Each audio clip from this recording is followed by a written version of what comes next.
there, today I thought I would talk about books and films. So we all know that most of the time the book is better than the film. I personally always prefer to read the book first if I get the chance to do so. The only time I might watch the film first is if I don't realise that there's a book to go with it. So today I thought I would talk to you about some of the films I have seen that are actually better than the books or on par with the books, because it's very rare that it happens, but sometimes I do find that I prefer the film, or that the film has developed the story in a much better way than the book had.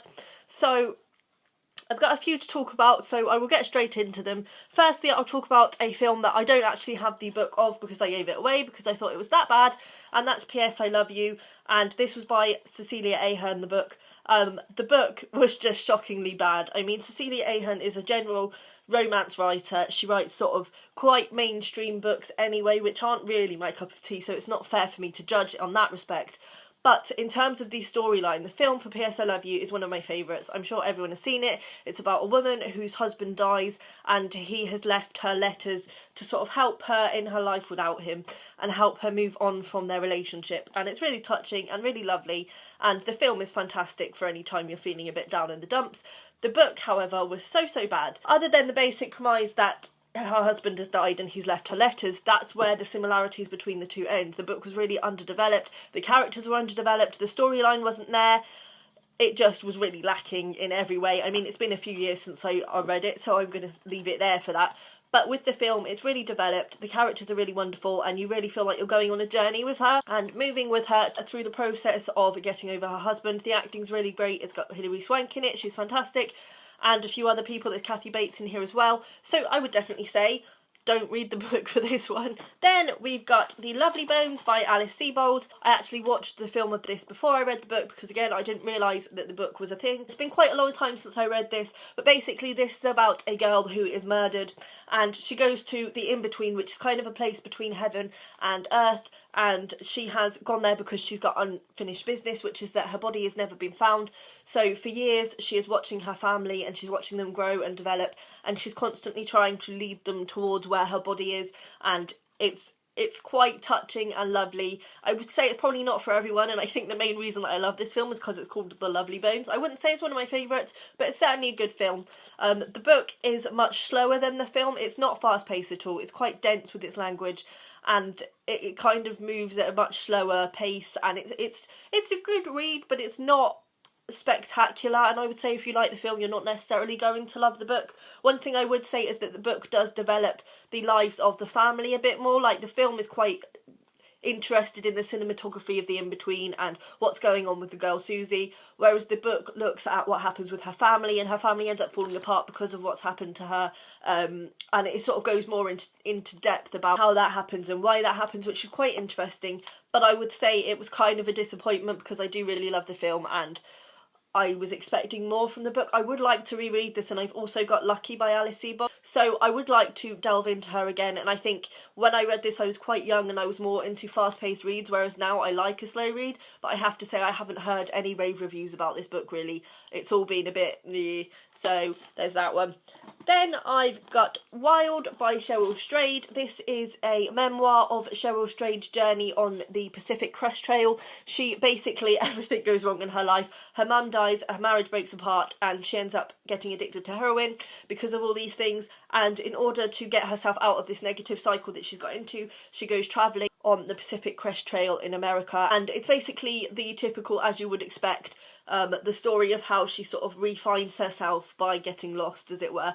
The book was average. I kind of went into it at a time when I was a bit lost in my own life, and I think I was looking for it to kind of give me inspiration to pick myself up, and it didn't necessarily do that. But the film, I think, is really fantastic. It's got Reese Witherspoon in it. It's quite a long one, but it's really lovely, and it stays quite true to the book, but I think in film form it's just more of a bite-sized chunk. It's easier to digest, and it sort of really shows you the internal struggle that she's going through. I know a lot of people have criticised this for Cheryl Strayed being your typical privileged white American. I wouldn't say that that's a relevant criticism. I think obviously she got into a bad place in her life. She does just seem so utterly lost, and you just can't even imagine the devastation that she's going through. And it also looks very much in the film about her relationship with her mum, and sort of the things they did together and the closeness that they shared. And it's just a really good film, while the book left me quite underwhelmed. Then, along the same vein, I have got Eat, Pray, Love by Elizabeth Gilbert. I have been on a strange journey with this because I used to adore the book, and I think actually when I went into Wild I was expecting it to be more like Eat, Pray, Love. I read this at a time when I had just moved away from everyone I knew and things had kind of gone a bit kaput in my life, and this really pulled me out of that and sort of showed me that, you know, you can move forward. Again, this is about sort of a woman who her life goes a bit wrong, so she goes travelling to try and find herself, but Elizabeth Gilbert is a travel writer, so she sort of funded her travels and went all over the world, and she managed to do it because she had been commissioned to write the book. It basically looks at the fact that she wakes up one day and realises that she's not happy in the life she has made for herself. She's got a husband, she's got a home, but she doesn't feel like she belongs there, and there's one point in here where she says, you know, I've created this life but there's no part for me in it. She then leaves her husband and ends up jumping into a whirlwind romance with a young man called David, who she's convinced is her soulmate, but after the sort of lustful romantic days when they just settle into being a couple, she realises that maybe she hasn't dealt with what she should have dealt with after her divorce, and it kind of just, that spurs her to go on her journeys. And what I find about this, and I used to love the book and hate the film, now I love the film more than I love the book because I actually reread this last year and it didn't blow me away. But the thing is, it's quite highly spiritual. I mean, she goes to Italy firstly, and that's quite enjoyable anyway because she just sort of indulges herself and gets lost in the culture. Then she goes on to a monastery and it sort of gets more spiritual from there. In the film, the spirituality is kind of toned down a bit. In the book, the spirituality is quite a big part of it.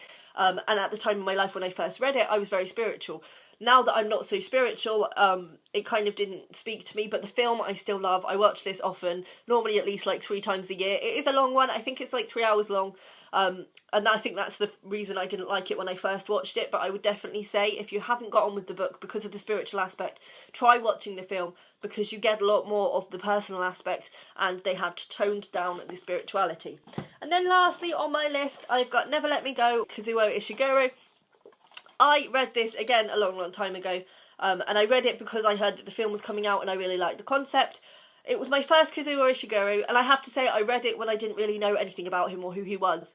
But for me, it really didn't hit the spot. Like, the concept is fantastic. So basically, this is about a bunch of children who are, we start when they're at school, and they know that they're different, and they're kind of, there's hints at what is coming, but basically they're not proper citizens. They are being raised to be harvested for their organs. They are cloned off of other human beings, and they go into this school where they're basically taught that they are going to be either carers and then start donating their organs, or go straight into donating, and they literally donate their organs until they die.